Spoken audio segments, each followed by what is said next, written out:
Hi everyone, I'm Cal from ScrapMonster.com and welcome back to your weekly scrap metal price update for the week of March 28th through April 3rd, 2025. It's Friday and I'm back with your weekly summary of the biggest moves in the North American scrap metal market. Let's dive into what's hot, what's not, in this week's scrap metal pricing.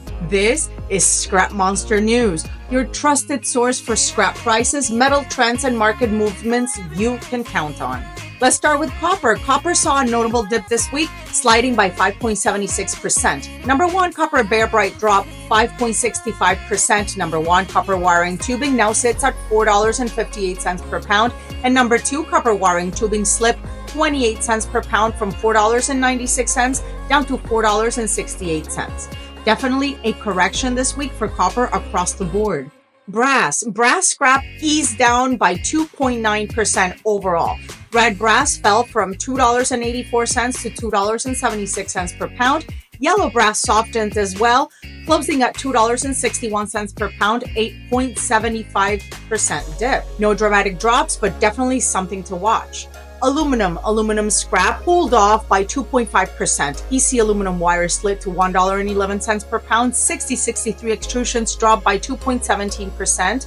Old cast declined 2.56% and UBC followed closely behind at 2.53% down. It's been a week of minor but consistent dips in the aluminum sector. Stainless steel, the price of 304 stainless steel solid decreased by 2.99%, now sitting at 65 cents per pound, down from 67 cents. Still holding relatively steady, but trending downward this week. Steel, there's no movements here. Steel scrap prices stayed flat across the board. Number one, HMS is at $390 per metric ton. Shredded auto scrap at $450 per metric ton.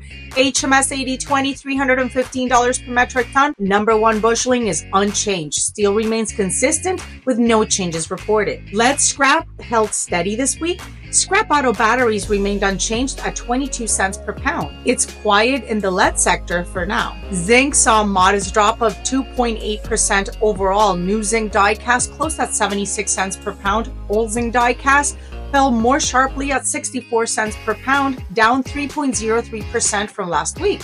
Zinc's volatility continues to keep recyclers on their toes. So tell me, which metal movement surprised you the most this week? Have you seen these changes reflected at your local scrapyard? Vote in the comments. Which metal do you think will climb the most next week? Copper, brass, or zinc? Be sure to subscribe, like, and drop a comment to keep these updates coming every week. Visit ScrapMonster.com daily for live scrap prices, a powerful B2B scrap marketplace, and the latest industry news. Got questions about recycling? Drop them in the comments below. I'm always here to help. Thanks for watching this week's scrap metal price update. Until the next time, and happy scrapping. Bye-bye.